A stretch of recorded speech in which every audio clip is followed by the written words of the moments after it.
கார்ட்டே 17,000 18,000க்கு வரும். ரெண்டும் சேர்த்து எவ்வளோ ஆகுது? ஒரு 22,500 ரூபாய் வருதுன்னு வச்சுங்களேன். இப்போ இவங்க என்ன மார்க்கெட் போறாங்க? 40,000 ரூபாய்க்கு ஃப்ரீ ட்ரைனிங். அப்போ கார்ட்டே 17,000, இது ஒரு 17, 18 வச்சுங்களேன். இதெல்லாம் கூட்டி கழிச்சு 22,000. இப்போ அவங்க ஏமாத்துறது இப்படி ஃப்ரீ ட்ரைனிங் அப்படிங்கிற போர்வைக்குள்ள. ஃப்ரீன்னு சொல்றது பூரா ஃப்ராட் தனம் தான். ஃபுல் பொருள்ல மார்ஜின். ஏன் சார் 20,000 ரூபாய் காட்ட 40,000 கொடுத்தா யார் வேணாலும் கொடுக்கலாமே. இப்போ ஆக்சுவலாக நாங்கள் கன்சல்ட்டிங்கில் இதுதான் சார் பண்ணிட்டு இருக்கோம். இப்போ நீங்கள் வந்து ஒரு பேம்ப்ளெட் பார்த்தீங்கன்னு வச்சுங்களேன், 5,000 ரூபாய் ஒரு நாளைக்கு சேல்ஸ் பண்ணால் இவ்வளோ லாபம், 6,000 ரூபாய் பண்ணால் இவ்வளோ லாபம்னு இருக்கும். நாங்கள் இதில் மைனஸ் கேசஸ்லாம் காட்டுவோங்க கன்சல்ட்டிங்கில் வந்து.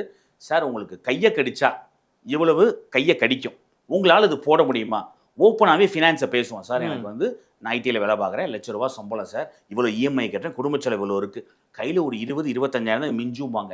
ஏன் சார் இந்த மாதிரி நட்டமானால் நீங்கள் மாதம் 50,000 எடுத்து வைக்கிறது இருக்குமேன்னு சொல்லும்பொழுது சில பேர் அவாய்டே பண்ணிடுவோம். ஐயோ சார் எனக்கு இப்போ செட் ஆகாது, இப்போ இந்த பிஸ்னஸ் நான் உடனே பண்ண முடியாது, தள்ளித்தான் பண்ண முடியும் அப்படின்னு. இப்போ அதுக்கெல்லாம் ஆள் இல்லை சார். இன்னொன்று ஃப்ரான்ச்சைசி வந்து ஃபினான்ஸ்லேயே அவங்க ஸ்ட்ராங்காக ஹெல்ப் பண்ணுறது இல்லை.